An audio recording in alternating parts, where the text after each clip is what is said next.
అండి మా అక్క శనక్కాయ పప్పులు ఎండుమిర్చి ఉప్పు వేసి దంచుతూ ఉంది. ఇది అవుతున్న అందులో పచ్చి మామిడికాయ వేసి పచ్చడి అన్నమాట. చాలా బాగుంటుంది ఫ్రెండ్స్. ఇంకా ఏం లేదు దీంట్లో. కొద్దిగా జీలకర్ర, కొంచెం తెల్లగడ్డ, ఎర్రగడ్డ వేసి దంచి తిరువాత పెడుతుంది. చాలా బాగుంటుంది. శనగిత్తనాలన్నీ మెదిపినాయి కదా. ఇంకా మామిడికాయ తురుగునాం కదా, తురుము అంతా వేసేసింది. ఇప్పుడు తెల్లగడ్డ ఎర్రగడ్డ కూడా తేవాలా. అందులో తెల్లగడ్డ కూడా వేసి దంచేసింది ఫ్రెండ్స్.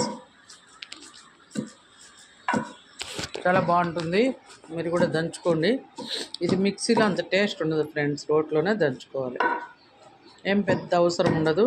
తురిమిన మామిడికాయ, శనక్కాయ పప్పులు, ఉప్పు, ఎండుమిర్చి, కొద్దిగా జీలకర్ర, కొంచెం తెల్లగడ్డ, తర్వాత కొంచెం ఎర్రగడ్డ ముక్కలు, అంతే ఫ్రెండ్స్.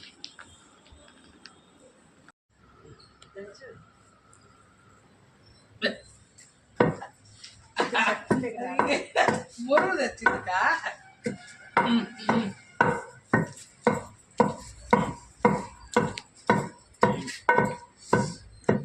చూస్తాక విజయ్ ఒక గిన్నె సూపర్. ఎర్రగడ్డ కూడా దంచితే బాగుంటుంది. వద్దున తిరువాత చేస్తాను.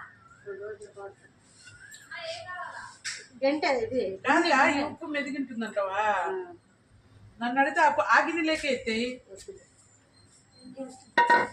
కూర గిన్నె అట్టే తిరువాత పెట్టేస్తే దాంట్లో ఇదైతే మా రోజు ఎక్కడ నీళ్ళు మనం అంతా దంచిన పచ్చడి తెచ్చేసి దీంట్లో తెల్లగడ్డ, ఎర్రగడ్డ, కరివేపాకు, తిరుగుమాత గింజలు, జీలకర్ర అన్నీ వేసేసి తిరుగువాత అయితే పెట్టేస్తూ ఉంది మా అక్క. అంతేనాక ఇంక అయిపోయినా. ఇదండి మా రోటి పచ్చడి ఈరోజు. చూడండి, తిరుగువాత అయితే కాగిపోయింది.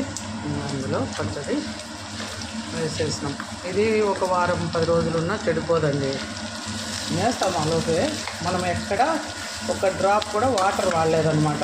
జస్ట్ మామిడికాయలో తడితోనే పచ్చడి దంచేసింది మా అక్క. వాటర్ వేయచ్చు అనుకోవచ్చు, కాకపోతే వేయచ్చు మా దోశకు చపాతీకి అట్లా. ఇది అన్నంలోకి ఫ్రెండ్స్. ఇలా చేసుకుంటే మనం వారమైనా ఎత్తి పెట్టుకొని తినొచ్చు అన్నమాట. చాలా బాగుంటుంది. నచ్చిందా? మీరు కూడా చేసుకోండి. నచ్చింటే ఇలాగ పచ్చడి